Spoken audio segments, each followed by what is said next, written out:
Senator Marcoleta, Mr. President. Senator Marcoleta is recognized. Mr. President, meron po pong isang isyong naiwan dahil noong September 8 po, while I was still the chairman of the Blue Ribbon, napagkaisahan po ng komite dahil sa noong September 1, kung maalala po natin, as chairman, I floated the idea na para makatulong po kung merong gustong lumabas na doon sa 15 na kasama sa pagdinig, makakatulong po sila ma-identify po lahat ng mga kasabwat sa anomalyang paglalatag ng mga proyektong pang flood control. Pinload po natin yung idea na kung gusto ninyo, ay kinakausap na po namin ng DOJ, you may be provided by provisional immunity.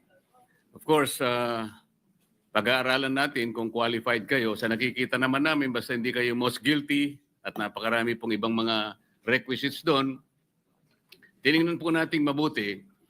After 1 week, Mr. President, dalawa pong mag-asawa, yung Diskaya, ang naggawa po ng sworn statement. Pero bago po niya nila gawin yon, ay siniguro ko po na talagang sila ay voluntary na gagawa ng sworn statement. Kaya yung pong kanilang emissary, sinabi ko, kailangan sumulat muna sila na talagang gusto nilang magsalita at walang halong pagsisinungaling ito. Yun ang option na gusto nila at narinig nila yung aming pinupload na option na sila'y lumabas bilang isang witness, a state witness. Yun nga po ang nangyari, Mr. President, hanggang sa sila nga ay tumestigo sa komite, dala-dala at binasa nila yung kanilang sworn statement.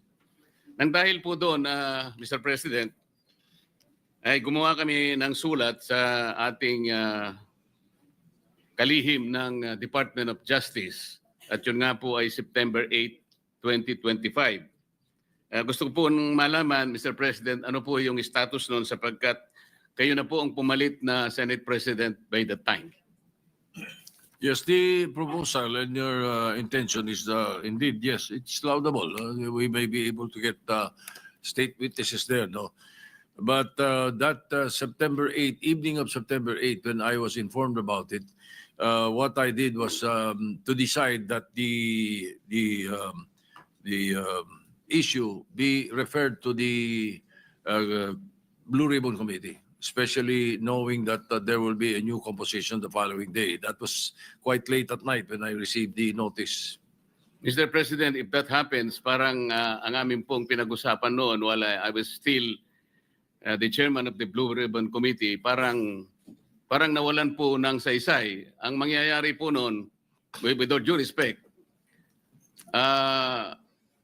baka po ma-compromise o mawala po yung integrity ng proceedings natin. The integrity of the inquiry is very, very important here. Sila po ay pinangakuan namin sapagkat nagpapasaklolo sila, alam nila na may panganib ang buhay, hindi lamang sa kanilang mag-asawa kung hindi yung pamilya nila. Kaya nakita po namin ang urgency. Mr. President, September 10 na po ngayon. Kung sakali pong totoo na nanganganib ang buhay nila, yun pong ipinangako namin na immunity sa kanila na makakatulong po. At yun naman po ang naging courage sa kanila para lumabas into the open and tell all.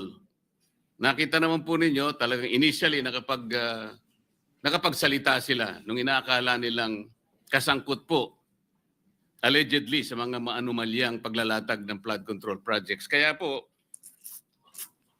ang tanong ko ngayon, kailangan po bang pagpasyahan ng bagong liderato ng Blue Ribbon ang isang bagay na amin na pong naaproba nung kami po ay nandun pa sa Blue Ribbon?